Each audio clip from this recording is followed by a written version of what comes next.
One of the first calls I ever took. Woman calls up and asks about the process of filing a restraining order. She discusses how her boyfriend has been abusive and controlling. Mid-conversation the doorbell rings, she puts me on hold, opens the door, and I hear yelling.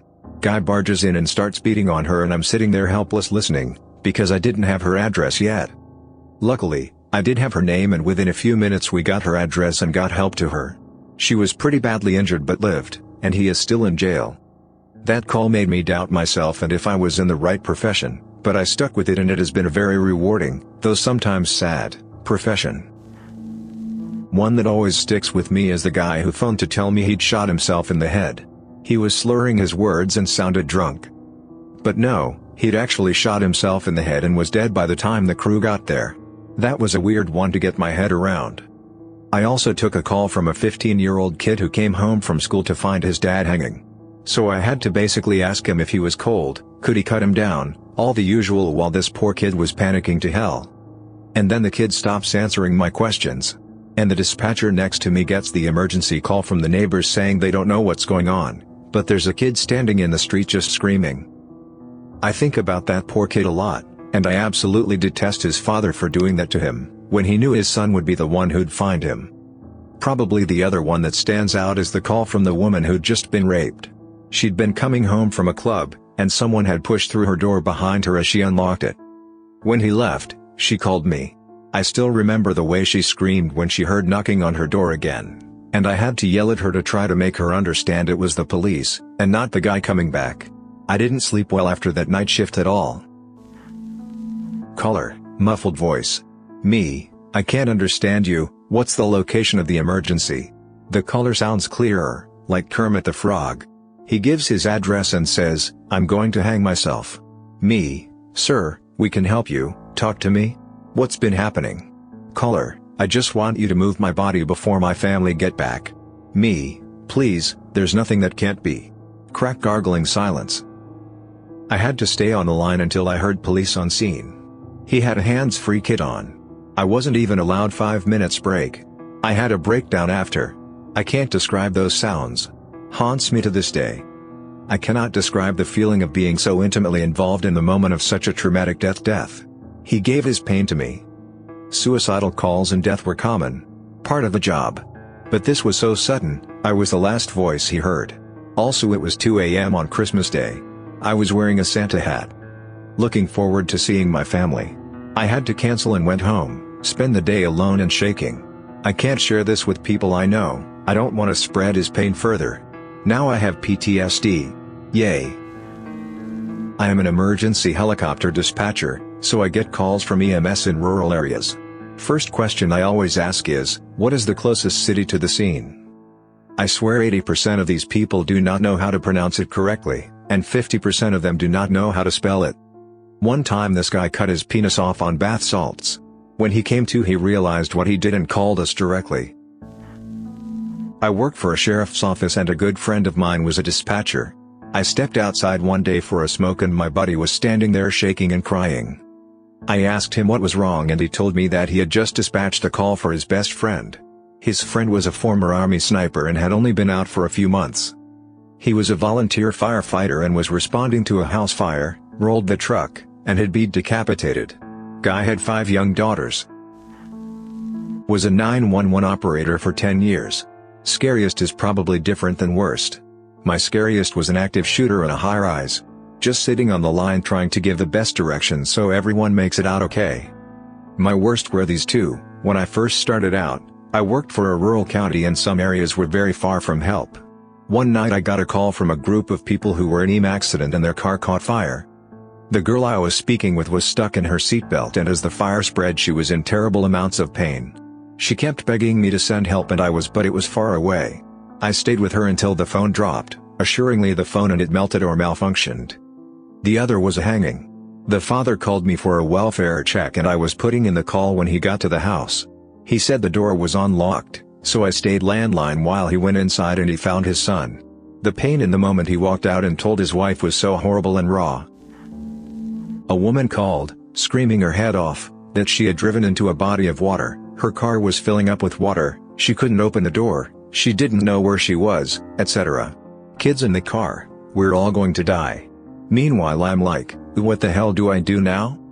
Try to find out details about where she is. We know she can see a massive shopping center, but it could be anywhere even remotely close to that. Local units all fan out to the different large ponds and streams it could be. Call the Coast Guard and Marine support units to help. Try to find out what kind of body of water it is, how big it is, etc., and she is just too panicked to answer any questions whatsoever. Managed to get the registration off her vehicle and that was it. Turned out she had driven into a flooded road, flooded from rain, not anywhere near an actual body of water. Absolutely zero danger of the water going past her knees. A 3-year-old was at a campground with her family and they let her out of their sight for 20 seconds and she wandered down to a creek and drowned.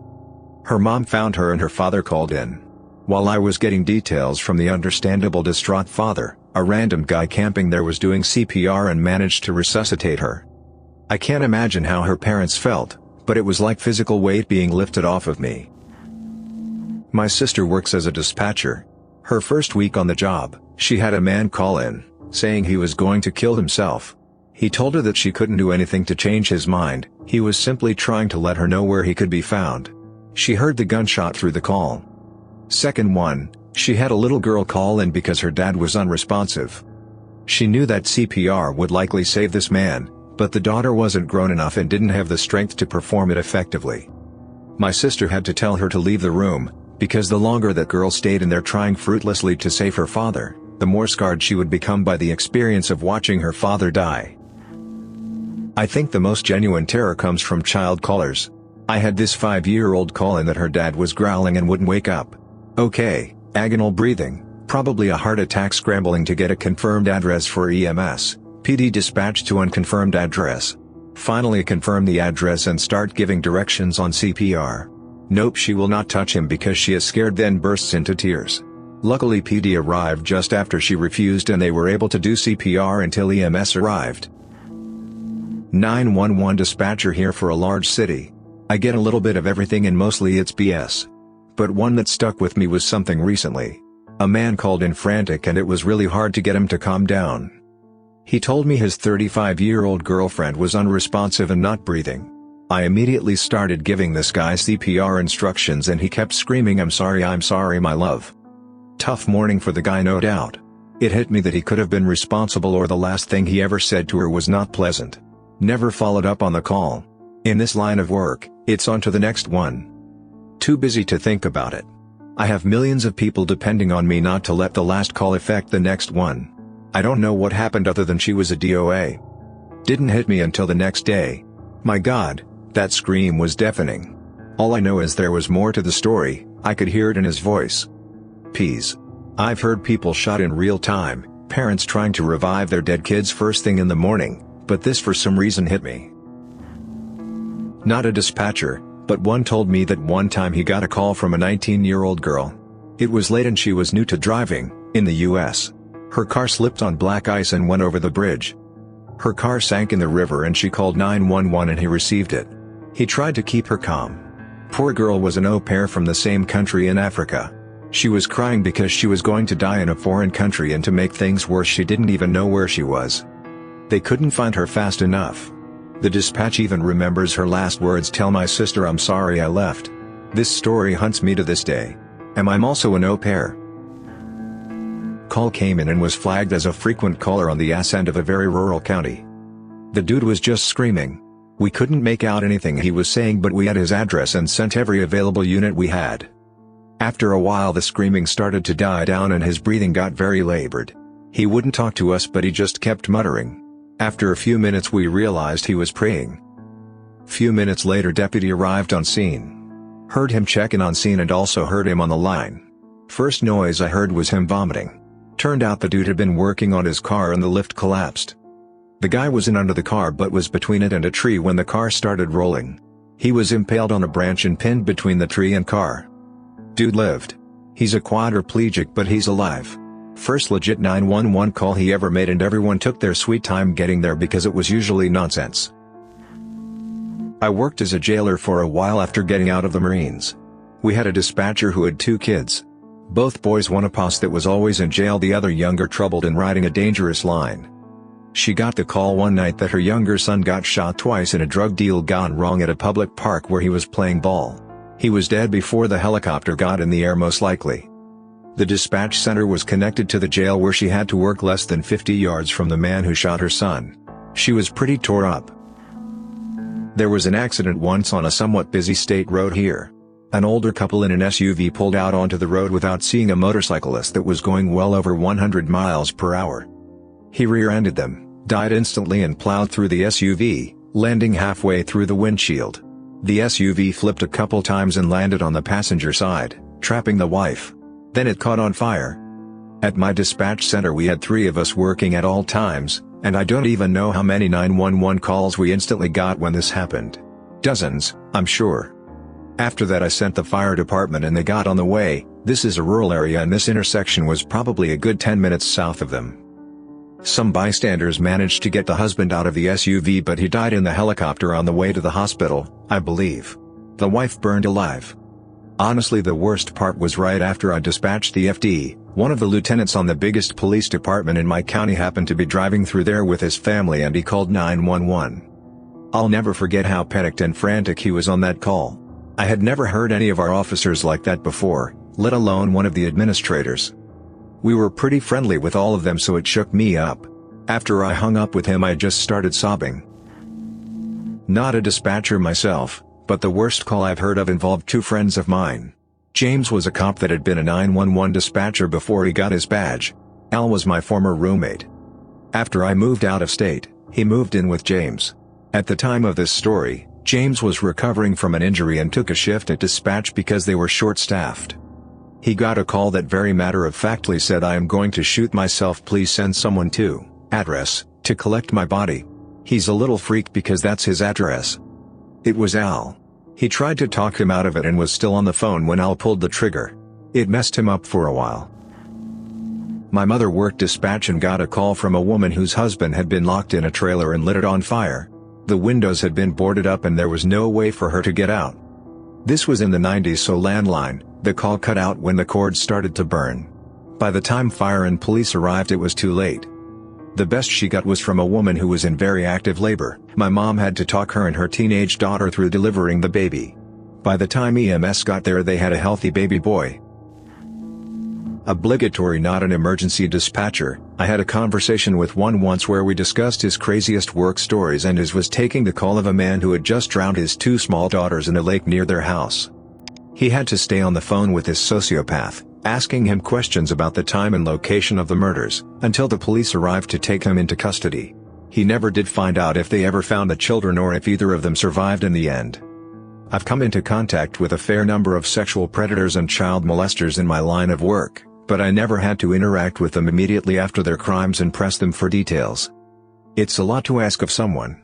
I've always had a lot of respect for emergency dispatchers and the folks who run abuse, rape, and suicide hotlines. When I was younger, I applied to be a 911 operator for the city I was living in Northern California. I got through most of their tests and interviews, which there were numerous. The pool of applicants was over 200 for about 8 positions. I got down to the last dozen applicants, then they played some recordings for us. The recording I listened to was a young girl calling 911 from inside a closet. She was crying and hysterical, saying that her dad was in the house with a gun and was going to kill her mom. You could hear the mother screaming in the background and the operator was really calm and collected. She got the little girl to keep her voice down and whisper and tried to keep her on the line. You could hear the gunshots in the background. I couldn't listen to it anymore. I didn't want her to find out what happened next, so I don't know the outcome. I knew I couldn't handle that then. I don't think I could take something like that now. I was an alarm dispatcher for about a year. Scariest I had was during the night shift. I had a woman whose alarm went off while she and her daughter were asleep. She grabbed her daughter and ran into her room and locked the door. She had a gun. The woman said she did not know why it went off and requested we dispatch the police. Protocol for the company I was with was for us to stay on the line with them while a seat neighbor called the police for us. About 30 seconds after we began the call for the police, she said the door handle was being jiggled from the outside, and stopped after a few attempts. She kept saying she was going to go out there, and no matter how many times I told her to stay in the room. Last 30 seconds of the call she was not responding. I hung up with her and called the police back and asked what was going on. They advised that police were on scene. Worst part about the job was not knowing what happened after we hung up. Glad I'm not there anymore. Not me, but someone that shared their story one day. They received a call from a woman whispering down her phone stating that there were intruders in her house. She was hiding down the side of her bed. They were downstairs and she was upstairs in her bedroom. She kept quiet for 10 minutes, keeping the call handler updated through whispering. She then told the handler the men were coming up the stairs. Next thing the handler hears is the woman saying, "Please don't hurt me." The handler hears a noise that sounds like a scuffle and voices but can't quite hear what they are saying, then it suddenly goes completely silent. Except there's this noise that sounds like the wind blowing through an object, followed by a quiet gurgling noise. Turns out the wind noise was the sound of the poor woman trying to breathe through her lacerated windpipe, and the gurgling was the blood forming bubbles as the air pumped up from her lungs, pushing it out through the wound in her neck. The intruders had decided to slit her throat upon finding her and then continued to rob the house. Not a dispatcher, but this was a local news story. A few years back there was a guy that was wanting to scrap an oil drum, if I recall correctly. When he started cutting into it, it blew up and he caught on fire. He ran down to a nearby creek to put himself out.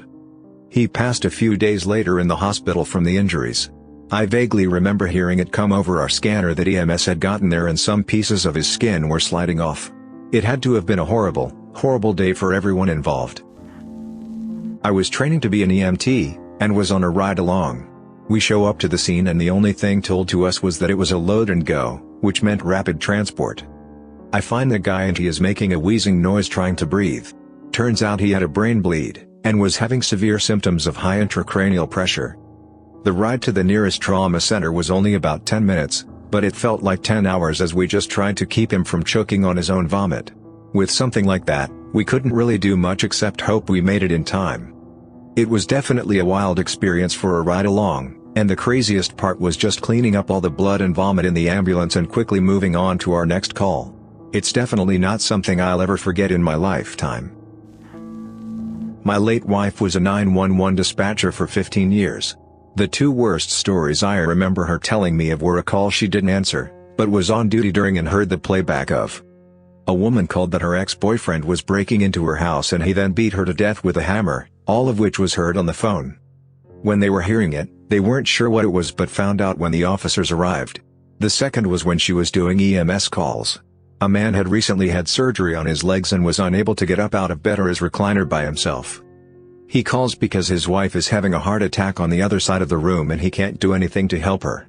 She said listening to him begging for help was the worst thing she ever had to sit through. Nearing the end of the rather uneventful night shift, I took a call from a young lady who frantically announced that she was going into labor. There was nobody there with her, her apartment door was locked, and it was apparent that delivery was imminent. Childbirth calls are quite rare. For emergency medical dispatchers, they are said to be once-in-a-career occurrences. We are nonetheless trained for this, so when the call does come, we are prepared to help the caller through delivery of the baby. What I wasn't prepared for, however, was helping a would-be mother deliver her own baby.